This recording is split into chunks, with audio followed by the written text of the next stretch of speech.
बच्चों, हम आज क्लास 9th हिंदी काव्य का चैप्टर 2 मीराबाई का जीवन परिचय पढ़ेंगे। जोधपुर के संस्थापक राव जोधा जी की प्रपौत्री, जोधपुर नरेश राजा रत्न सिंह की पुत्री और भगवान कृष्ण के प्रेम में दीवानी मीराबाई का जन्म राजस्थान के चौकड़ी नामक ग्राम में सन 1498 ईस्वी में हुआ था। बचपन में ही माता का निधन हो जाने के कारण ये अपने पितामह राव दूधा जी के पास रहती थी और प्रारंभिक शिक्षा भी उन्हीं के पास रहकर प्राप्त की थी। राव दूधा जी ही बड़े धार्मिक एवं उदार प्रवृत्ति के थे, जिनका प्रभाव मीराबाई के जीवन पर पूर्ण रूप से पड़ा था। 8 वर्ष की मीरा ने कब श्री कृष्ण को पति रूप में स्वीकार कर लिया, यह बात कोई नहीं जान सका। इनका विवाह सन 1516 ईस्वी के चित्तौड़ के महाराजा राणा सांगा के ज्येष्ठ पुत्र भोजराज के साथ हुआ। विवाह के कुछ वर्ष बाद ही मीरा विधवा हो गई। अब तो इनका सारा समय श्री कृष्ण भक्ति में ही बीतने लगा। मीरा श्री कृष्ण को अपना प्रियतम मानकर उनके विरह में पद गाती, साधु संतों के साथ कीर्तन एवं नृत्य करती।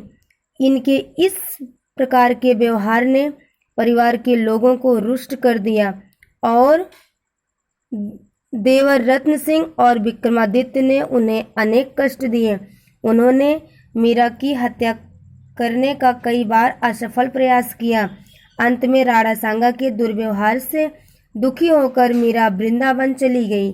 मीरा की कीर्ति से प्रभावित होकर राणा ने अपनी भूल का पश्चाताप किया और इन्हें वापस बुलाने के लिए कई बार संदेश भेजे, परंतु मीरा सदा के लिए सांसारिक बंधनों को छोड़ चुकी थी। कहा जाता है कि मीरा एक पद की पंक्ति हर तुम हरो जन की पीर गाते गाते भगवान श्री कृष्ण की मूर्ति में विलीन हो गई। मीरा की मृत्यु द्वारका में सन 1546 ईस्वी के आसपास हुई थी। एक मान्यता यह भी है कि मीरा दरअसल दक्षिण की यात्रा पर निकल पड़ी थी, जहां से तीर्थाटन करते हुए वे उत्तर की ओर गई। वहां से तानसेन, बीरबल, तुलसीदास, मानसिंह, अकबर आदि के संपर्क में कोई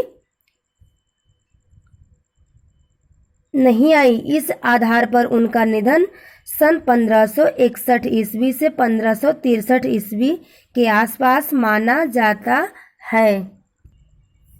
मीराबाई की साहित्यिक सेवाएं।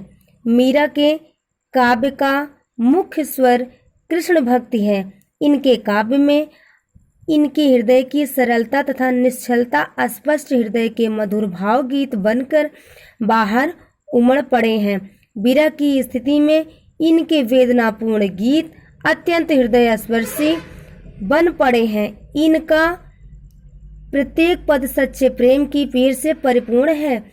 भाव विभोर होकर गाए गए तथा प्रेम एवं भक्ति से ओतप्रोत इनके गीत आज भी तन्मय होकर गाए जाते हैं। कृष्ण के प्रति प्रेम भाव की व्यंजना ही इनकी कविता का उद्देश्य है। मीराबाई की रचनाओं में इनके हृदय की विह्वलता देखने को मिलती है। इनके नाम से 7-8 रचनाओं के उल्लेख मिलते हैं।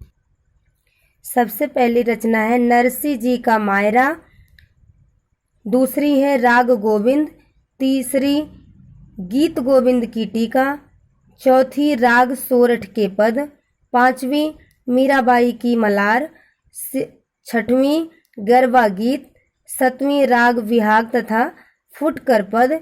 इनकी प्रसिद्धि का आधार मीरा पदावली एक महत्वपूर्ण कृति है। भाषा शैली।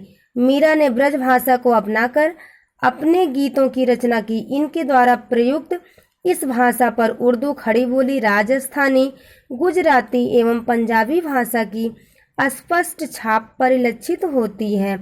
इनकी काव्य भाषा अत्यंत मधुर, सरस और प्रभावपूर्ण है। पदावली। पदावली के पदों में श्री कृष्ण के प्रति मीरा का अनन्य प्रेम व्यक्त है। कृष्ण मनोहर की और भक्त वत्सल्य है। अपने इष्ट से उनका प्रेम ऐसी अमूल्य वस्तु है जिससे किसी पहरे की जरूरत नहीं, कोई उसे चुरा नहीं सकता। मीरा को विश्वास है कि उसके सहारे वह भवसागर पार कर जाएगी। इन पदों में मीरा का व्यक्तित्व, संघर्ष और श्री कृष्ण से उनका प्रेम बहुत उत्कट रूप में व्यंजित है।